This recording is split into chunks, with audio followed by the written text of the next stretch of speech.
गौतम अडानी को लेकर एक बड़ी खबर है। गौतम अडानी पर आरोप यह है कि न्यूयॉर्क में यानी कि अमेरिका में धोखाधड़ी की गई है, ये आरोप लगे हैं। हालांकि आरोपों में कितना दम है तो वक्त बताएगा। धोखाधड़ी और रिश्वत देने का आरोप है। अमेरिका में धोखाधड़ी रिश्वत के आरोप जब लगे तो इसका असर भारत तक पहुंचा और शेयर बाजार में अडानी ग्रुप के शेयर गिर गए। निवेशकों बैंकों को भ्रमित करने का आरोप भी लगा। 2110 करोड़ रुपए की रिश्वत देने की कोशिश का आरोप है।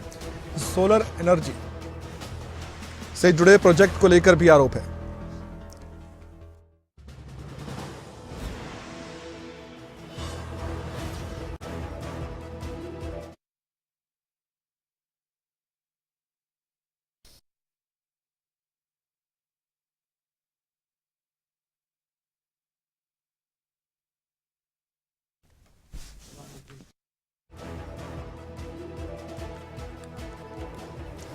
निवेशकों बैंकों को भ्रमित करने का आरोप है। 2110 करोड़ रुपए की रिश्वत देने की भी कोशिश का आरोप है। ये भी आरोप में शामिल है। सोलर एनर्जी से जुड़े प्रोजेक्ट को लेकर आरोप लगे हैं गौतम अडानी और उनके ग्रुप पर। अमेरिका में अब ये मुद्दा जरूर छाने वाला है।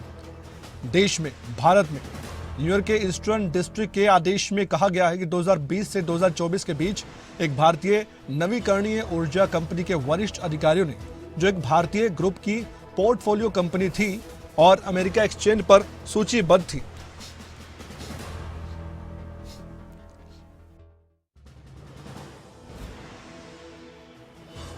संस्थागत निवेशक के साथ मिलकर भारतीय सरकारी अधिकारियों को रिश्वत देने की साजिश रची गई, ये कहा गया है इस आदेश में।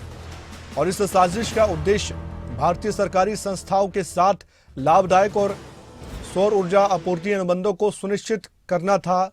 ये भी आरोप लगे हैं। अब 4 बड़े आरोप हैं रिश्वत की कोशिश का, कि रिश्वत दी गई, ऐसे कोशिश की गई है। अब दी गई, नहीं दी गई, किसको दी गई, कैसे दी गई, कितने रुपए थे, 2110 करोड़ रुपए बताए गए, लेकिन क्या इतनी ही अमाउंट थी? अभी ये आरोप है, फिर हम कह रहे हैं।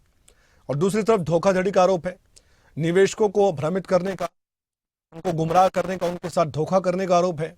क्योंकि जो वहां पर पैसा लगा था उनके प्रोजेक्ट में, वो वहां के इन्वेस्टर्स का लगा था, ये बात कही गई है। अमेरिका में एक बड़े प्रोजेक्ट पर ये कंपनी काम कर रही थी।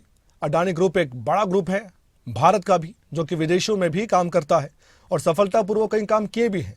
लेकिन देखने वाली बात है इस पूरे मामले में अडानी ग्रुप आने वाले वक्त में क्या बयान जारी करता है, क्योंकि एक बड़ा झटका इसे फिलहाल के लिए तो माना जाएगा, लेकिन आरोप होते हैं। इनकी सच्चाई क्या है, इस पर हमारी नजर बनी रहेगी।